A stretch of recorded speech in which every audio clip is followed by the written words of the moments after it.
What is up, guys, and welcome back to GameBird Classic. Guys, Nintendo has changed, and they're not the same company that they used to be. In most ways for the better, I think, but in some ways not so much. So today we're going to be discussing how Nintendo has evolved over the last generation, and why we can't necessarily look towards old patterns when anticipating what Nintendo has planned for their next console or future business strategies. If you guys enjoy this video, hit that notification bell, really helps me out. Don't forget to smash that subscription button and, I don't know, tickle that notification bell so you guys can be notified when I upload brand new Nintendo content. But without further ado, let's dig right in.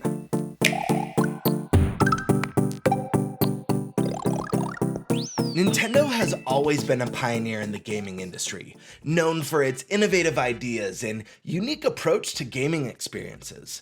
In the last console generation, we saw Nintendo take some bold steps that changed the way we perceive their consoles. In 2017, Nintendo introduced us to the Switch, which was a game changer. It blurred the lines between home console gaming and portable gaming, offering a versatile experience that appealed to a wide range of gamers.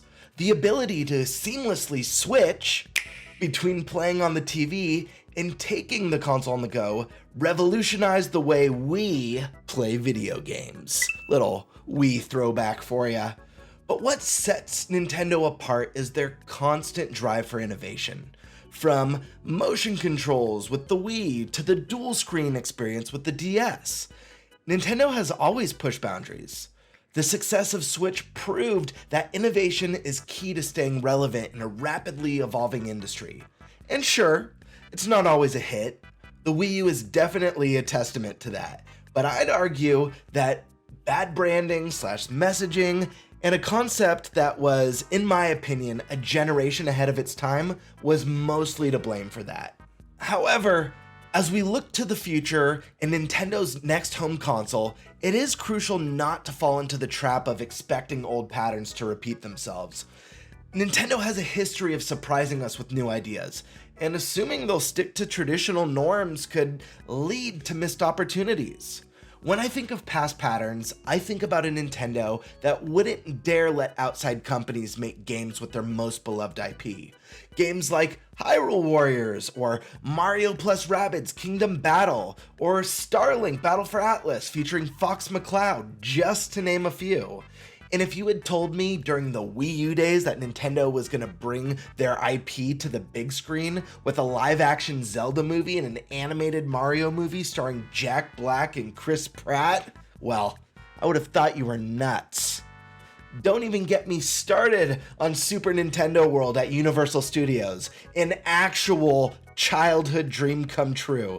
And these are all examples of things I could have never imagined in the past. Nintendo would have never done these things, but they're changes that make me so happy to be a Nintendo fan today. But with all these phenomenal changes, we have lost some of the things about Nintendo's identity that I really loved and I still miss often. And most of it has to do with their fun and weird quirkiness / personality that they incorporated both into their hardware as well as the way they presented their games or did their direct presentations. Things like eShop music or themes, Street Pass and the Miiverse, all the wacky console colors and controller colors, like with Nintendo 64 and the Atomic color line that they did. And I know Switch has different colors and they do the Joy-Cons and the Pro controllers, but it's very samey, and with the Pro controllers, usually it's just the grips that are a different controller. It's not as fun and wild as they used to be. And think about the way Nintendo Directs used to be. We used to get weird skits. We had a skit where Nintendo's president, Satoru Iwata, was battling Reggie Fils-Aimé. We had a Nintendo Direct where they all were turned into Jim Henson Star Fox puppets. And there was a Robot Chicken style Nintendo Direct. And the Mega 64 skit Nintendo Direct. All that fun weirdness and personality that made Nintendo so much more unique and more fun than its competitors. But I will say, The pros of most of Nintendo's current changes far outweigh the cons, and I'm well aware of that. But I would be lying if I said I didn't miss that side to them. So, with that being said, let's move on to the main topic of the video, the big one, and that's the future. What can we expect from Nintendo's next home console?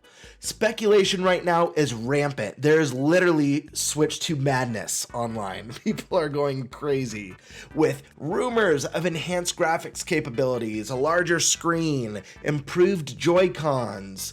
Although some rumors are saying there are no Joy-Cons at all now, but one thing has been very consistent amongst these rumors, and that's that most sources agree that this new console will be iterative as opposed to a new, innovative, or groundbreaking idea.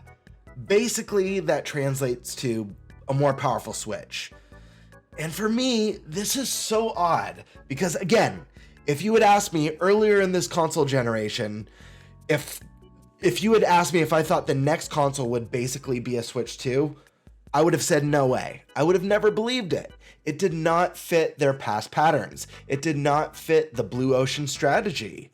That would be Red Ocean strategy. Hybrid portable consoles are a dime a dozen now.